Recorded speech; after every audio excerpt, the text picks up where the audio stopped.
जैसा कि आप सभी जानते हैं कि आम्रपाली प्रांगण में आज सभी कोरोना वॉरियर्स का सम्मान किया जा रहा है, चाहे वो किसी भी क्षेत्र से क्यों ना हो।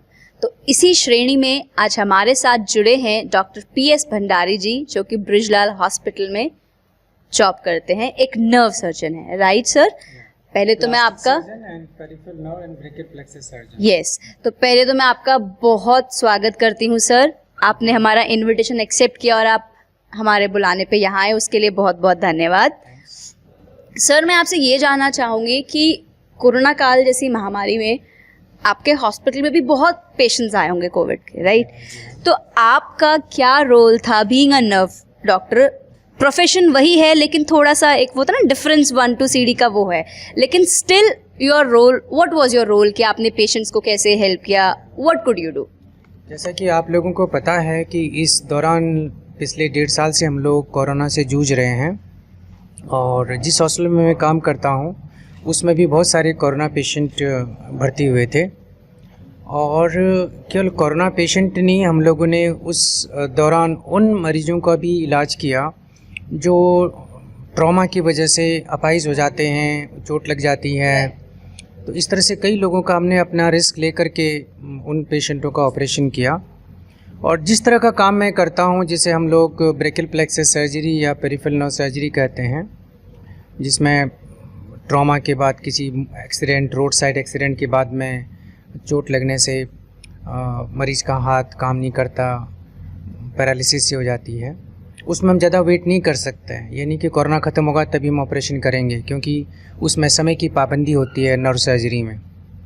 तो हमने उस दौरान काफ़ी केसेस का हमारे स्टेट से नहीं बल्कि बाहर के विभिन्न प्रांतों से आए हुए मरीजों का इस दौरान हमने इलाज किया नर्व सर्जरी से।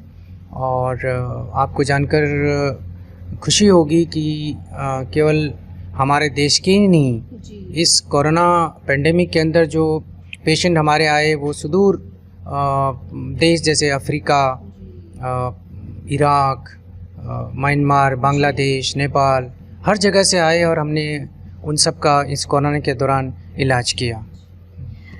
ये सर ने बहुत जो एक चीज़ बताई कि हमारे पास पेशेंट्स इंडिया से ही नहीं, आउट ऑफ इंडिया से भी थे। तो सर, क्या डिफरेंस आपको, ऐसा कोई डिफरेंस फील होता है कि जैसे ये एक मेंटालिटी होती है कि जो बाहर के लोग होते हैं दे आर वेरी सोफिस्टिकेटेड, थोड़ा सा वो होता है कि बाहर के लोग हैं, तो ऐसा आपको कुछ क्या फील हुआ कि इंडिया और वैसे में क्या कुछ डिफरेंस आपको लगा? नहीं, ऐसा कुछ नहीं है। मरीज होता है, उनकी थोड़ी भाषा की प्रॉब्लम होती थी। जैसे जो अफ्रीका से आए वो तो इंग्लिश में बात करते थे, तो ऐसी कोई कम्युनिकेशन प्रॉब्लम नहीं थी। लेकिन जो इराक से आए और बाकी म्यांमार वगैरह से, इनको भाषा की बड़ी प्रॉब्लम थी। कईयों लोगों के साथ में अपने इंटरप्रेटर थे, तो ऐसी कोई परेशानी हुई नहीं। हाँ, थोड़ा बहुत ज़रूर उनको कष्ट झेलना पड़ा, क्योंकि जिन होटलों में रुकते थे वहाँ पर कम्युनिकेशन प्रॉब्लम ज़रूर होती थी। तो एक बेहद अच्छी बात, या मैं कहूँ बेहद चौंकाने वाली बात कुछ लोगों के लिए जिनको नहीं मालूम है, तो मुझे भी ये बात कुछ ही देर पहले पता चली, तो मैंने सोचा क्यों ना अपने दर्शकों के साथ शेयर किया जाए। डॉक्टर APJ अब्दुल कलाम, इस नाम को कौन नहीं जानता? ये ऐसी शख्सियत है जो किसी भी पहचान की मोहताज नहीं है। तो सर के इंटरव्यू में मैं उनका नाम क्यों ले रही हूँ, वो इसलिए क्योंकि डॉक्टर APJ अब्दुल कलाम जब दिल्ली में थे तो सर ने उनको ऑपरेट किया था। ये एक बहुत ऑनर की बात है कि सर आपने इतनी बड़ी शख्सियत को ट्रीट किया। अब वो हमारे बीच नहीं है, तो आपने उनसे ज़रूर कुछ ना कुछ वार्तालापें तो की होंगी। आपका उनका जो टाइम था वो कैसा था? एक पेशेंट और डॉक्टर का रिलेशन बहुत बहुत प्यारा होता है, क्योंकि जो वो बात अपनी फैमिली से नहीं कह सकते अपने डॉक्टर्स के साथ शेयर कर सकते हैं। तो आपका और APJ अब्दुल कलाम सर का रिलेशन कैसा था? मुझे उनका 2 बार सर्जरी करने का सौभाग्य प्राप्त हुआ। हालांकि सर्जरी बहुत बड़े नेचर की नहीं थी वो, और उनको अपने डॉक्टर पे ट्रेमेंडस फेथ था। कोई क्वेश्चन नहीं करते थे कभी भी, जस्ट उनको पता है कि डॉक्टर क्या करना चाहता है उस पर छोड़ देते थे। एक महान आदमी थे। और चूँकि मैं उनका उस समय ऑपरेशन किया मैंने, जब मेरा उनके यहाँ फॉलोअप करने भी जाना पड़ता था, उनको देखना पड़ता था, और कई बातें हम लोगों ने साझा की उस समय। कई उन्होंने कई किताबें मुझे अपनी खुद की लिखी हुई भेंट की, और कई अच्छे शब्द उन्होंने मेरे बारे में लिखे जो मेरी निजी संपत्ति हो गई अभी। क्या बात है। हाँ, ये ज़रूर कहना चाहूँगा कि लोगों को पता नहीं है इस बात का, जी। क्योंकि मैं हर की जगह इस चीज़ को डिस्क्लोज़ नहीं करता। और जैसे मैं आपसे बात कर रहा हूँ, इस तरह से हमारी बातें होती थी उनके साथ में, और मुझे वो भंडारी जी कहते थे। और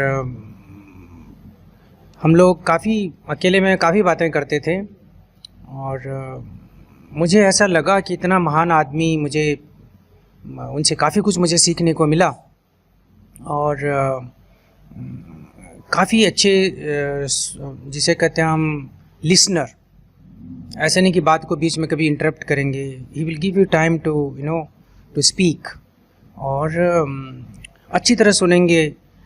एक बार मैंने ऐसे जिक्र किया कि मेरे को, हालांकि मैंने आपका ऑपरेशन तो किसी दूसरी चीज़ का किया है एज ए प्लास्टिक सर्जन, लेकिन मेरा मेन फील्ड जो है वो है पेरिफेरल नर्व सर्जरी और ब्रेकियल प्लेक्सस सर्जरी।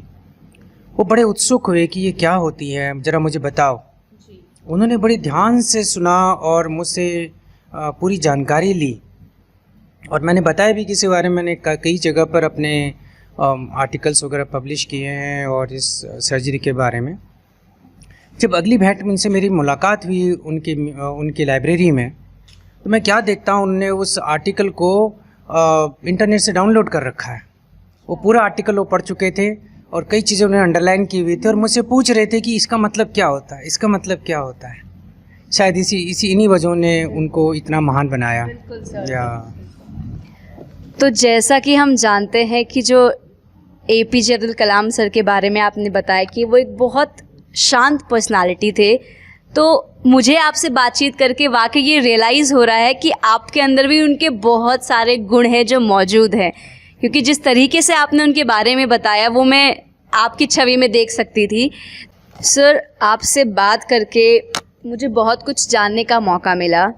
आप एक ट्रू इंस्पिरेशन है बहुत लोगों की जो आर्म फोर्सेस में जाना चाहते हैं या जो डॉक्टर बनना चाहते हैं। इतनी बड़ी शख्सियत के साथ आप रह चुके हैं, तो वो बहुत सारी चीज़ें, वो झलक मैं आपके अंदर महसूस कर सकती हूँ। तो इसी के साथ अंत में मैं यही चाहूँगी कि जो हमारे आम्रपाली के विद्यार्थी हैं, आप उनको क्या प्रेरणा देना चाहेंगे, उनको क्या कहना चाहेंगे कि अपने फ्यूचर के लिए उनको क्या विशेष देना चाहेंगे? सारे विद्यार्थी को मैं ये कहना चाहूँगा कि लगन से आप लोग अपने मिशन पे आगे बढ़ते रहिए, अपना काम करते रहिए। कोरोना का समय चल रहा है ये, और काफ़ी पढ़ाई भी अस्त व्यस्त हो रखी है, और पर हमें रुकना नहीं है। एक इंग्लिश में जैसे कहावत है कि tough times do not last but the tough people do. So आगे बढ़ते रहिए, अपना काम करते रहिए, और मेहनत हमेशा रंग लाती है। और मेरी सब शुभकामनाएं आप लोगों के साथ में हैं। आपके इंस्टीट्यूट में आया, मुझे बहुत अच्छा लगा, काफ़ी करीब से मैंने इंस्टीट्यूट को देखा, और अच्छी यादें लेके जा रहा हूँ मैं। आगे बढ़ते रहिए, अच्छा काम करिए। Thank you so much sir. आपके साथ वार्तालाप करके मुझे बेहद खुशी हुई। डॉक्टर PS भंडारी जी, इतनी बड़ी शख्सियत के साथ आज मैं बैठी हूँ। I could feel that endurance, your appearance like Dr. APJ Kalam sir. Thank you so much sir for being with us. Thank you so much sir.